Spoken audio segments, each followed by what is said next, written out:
Hi, this is Catherine from Blue Sky Endurance, and I'm here with Juli Nievergelt. She is a local, incredible triathlete who happened to stop in the store today, and I convinced her just to sit down with me so we could just have a quick chat, and I just wanted to ask her some questions about her recent race at the 70.3 World Championships in Chattanooga. If anybody isn't already familiar with Juli, if you were out at the Summer Triathlon Race Series, you would know that she is an incredible triathlete, a former professional triathlete who has just moved to the Low Country, and she's lighting up the race scene here. So just to give you a little about her background, she's been to Kona 15 times, and she won at Kona in 2007, and she came in the top 10 for the pros 4 times when she went to Kona. So she has quite a background, but I wanted her just to give us a quick race recap from Chattanooga. Well, it was a tough race, a lot tougher than I had expected. Mm-hmm. My impression was it was kind of rolling hills, and I had talked to a few people, and they said that it was maybe not quite as hard as Raleigh.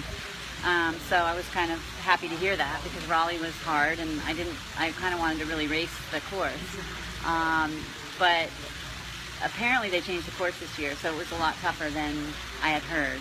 And there was a 3-mile climb at the beginning of the bike that I was a little bit underprepared for, obviously being from the Low Country and not having done many hill repeats or anything like that recently.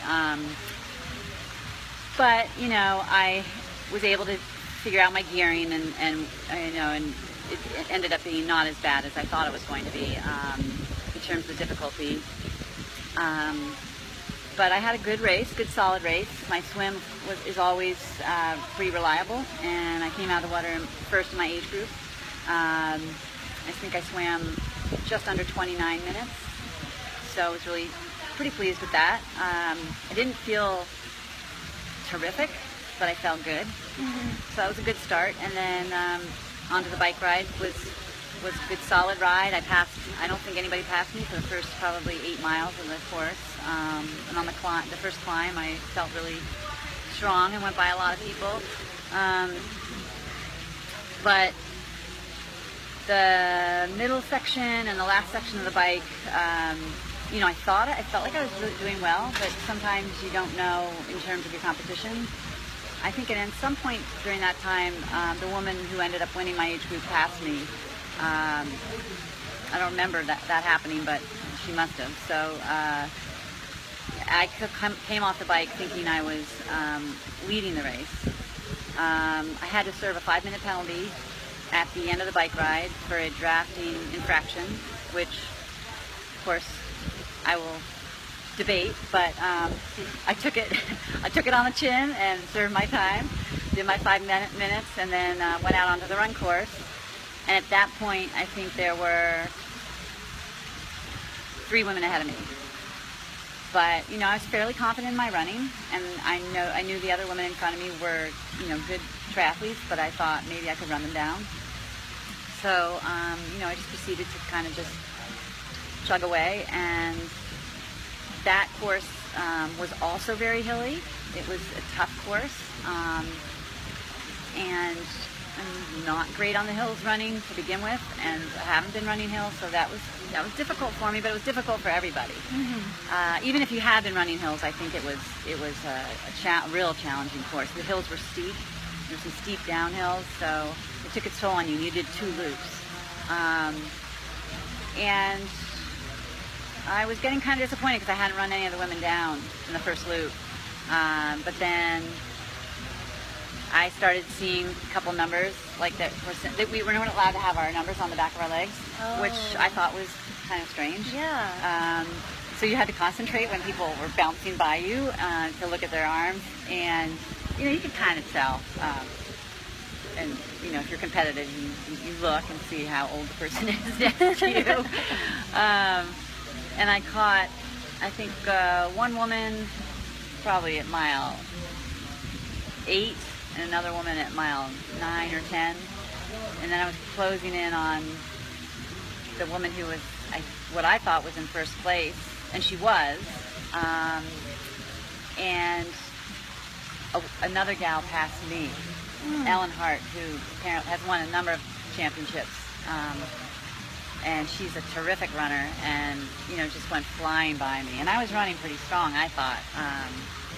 Early in the race I was holding like 7:45s, 7:50s, and then I started gradually kind of getting slower, and she just was strong the whole run, went by me.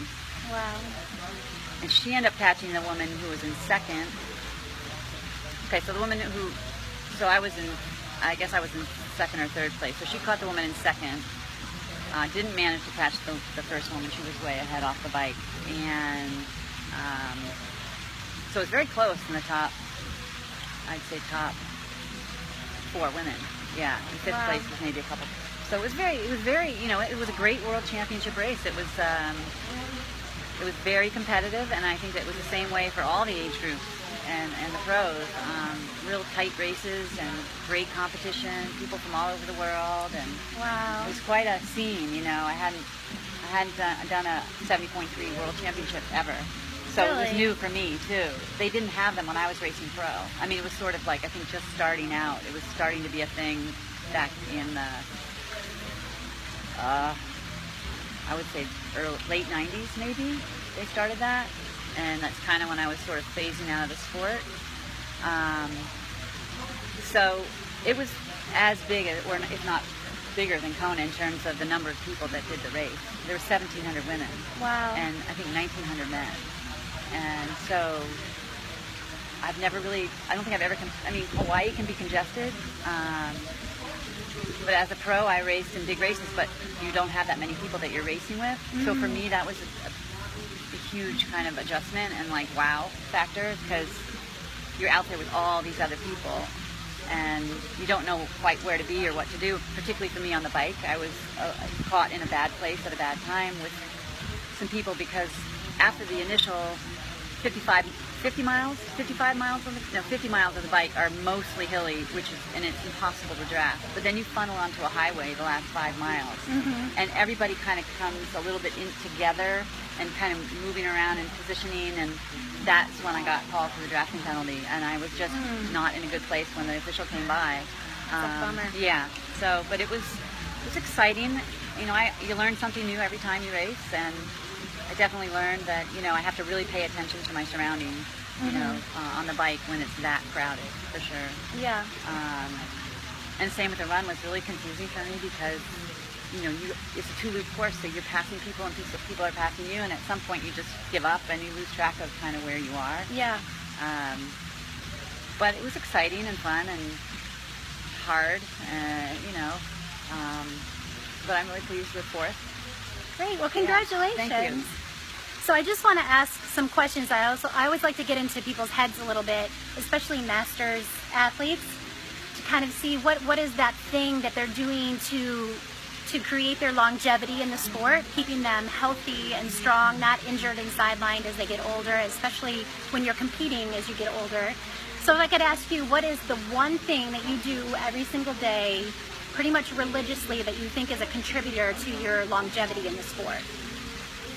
Well, I had a little bit of time to give this some thought, and I think if I could say the one thing I do that I think makes me maybe a more prepared athlete mm-hmm. at my age is I do keep track. I'm religious about looking at my metrics in terms of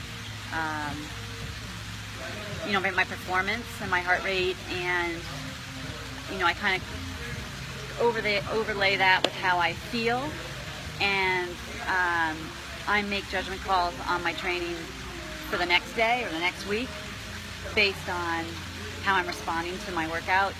So I think doing your homework and looking at, being honest with yourself, looking at your workouts and where you're going and how you're progressing and how your workouts are trending, if they're getting faster or slower, and how you feel and how much sleep you're getting. Just do your homework. Yeah. And listen to your body. And I think I'm really good about that now. Yeah. I wasn't always good about that. Yeah. But I think you have to almost. That's what has made me now, mm-hmm. as an older athlete, recover, maybe quicker, maybe mm-hmm. a little smarter now, a little wiser as I've gotten older. Yeah. Yeah.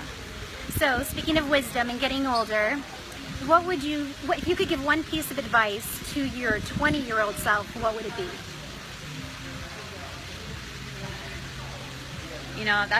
that's also a hard question, because when I was doing the sport, we didn't have all this technology. That was in 1983 when I started. That was a long time ago. We didn't even have clipless pedals or aero bars or wetsuits or anything. Yeah. We had maybe Gatorade, you know. It was probably made with real sugar back then or something. But I think, you know, if you were going to put that in the context of if I was the same person in 2017 as I was in 1983, what would I do differently? I'd probably not just drill myself every day. Yeah. I'd probably pay more attention to how I was performing, not how much I was doing. And back then it was all about just putting in the miles, putting in the yards, putting in the the time, and hoping you came out okay on the other end. Yeah. But I did get injured a lot. I suffered 3 stress fractures early in my career. Wow. One in the head of my femur, which was pretty much career ending at the time. I had to take almost a year off, and I was at the very top of the sport at that point, 1986, 87. I just had gotten second place at the World Championships in Perth, Australia, to Aaron Baker, who at the time was an incredible athlete, and I came home and suffered a stress fracture. So I think just slowing down, being more careful, being more methodical, if I was to do it again at 20. Yeah. Yeah. And what piece of advice would you give to your 30-year-old self? Well, that's when I had my children. So I definitely wouldn't give that up, because obviously that was really great. I think I was pretty good in my 30s. I think I would have said, be more confident, believe in your talent a little more. Don't think that anybody's better than you, that you're capable of beating anybody. And I think I was a little timid about that and a little overwhelmed by some of the people and what they were doing. And rather than thinking I could get to that level, I kind of looked up to those people rather than trying to surpass them. So I think maybe being a little more cocky, a little more aggressive and confident about my training. Yeah. Maybe I could have gotten to that next level, Yeah. But I had a great career. I was 9th in Hawaii, 7th in Hawaii, 6th in Hawaii. I just never won, and that was something and I was second at Lake Placid one year. So I kind of regret that I never won an Ironman. And I think if I had been a little more confident in my ability and laid it out there a little more, it might have happened. Yeah. Yeah. And how about, what advice would you give to your 40-year-old self? 40. Keep doing it. Yeah. I stopped when I was 40, 41, and I went to the Olympic trials. I thought 40 was old, but now looking back, I'm like, I probably could have done it for 6 or 7 more years, and that's been pretty competitive, particularly since I'm a good swimmer. Yeah. And with the ITU races the way they go, I could have hung in there. But family is important, and it takes over your life a little bit, so you have to really be careful not to get too sucked in. And I think I did it well, although I probably could have kept doing it. I didn't miss anything. I had children. I got to watch them grow up. I got to spend a lot of time with them. I worked part-time and got to coach, and it was fulfilling. Even though I didn't maybe get to the very top of the sport, I was a good athlete, and I had great experiences, traveled all over the world. I wouldn't take that back for anything. So, my 40s is kind of a mixed feeling. Like, maybe kind of wish I had kept going, but in a way, I'm glad I made time for other things. Yeah. Yeah. Good. Yeah. Well, thank you so much. You're welcome. Next time, I'm going to ask you how you swim without goggles at the James Island County Park. But thank you so much. Yeah, and thanks you're for tuning welcome. in. Bye-bye.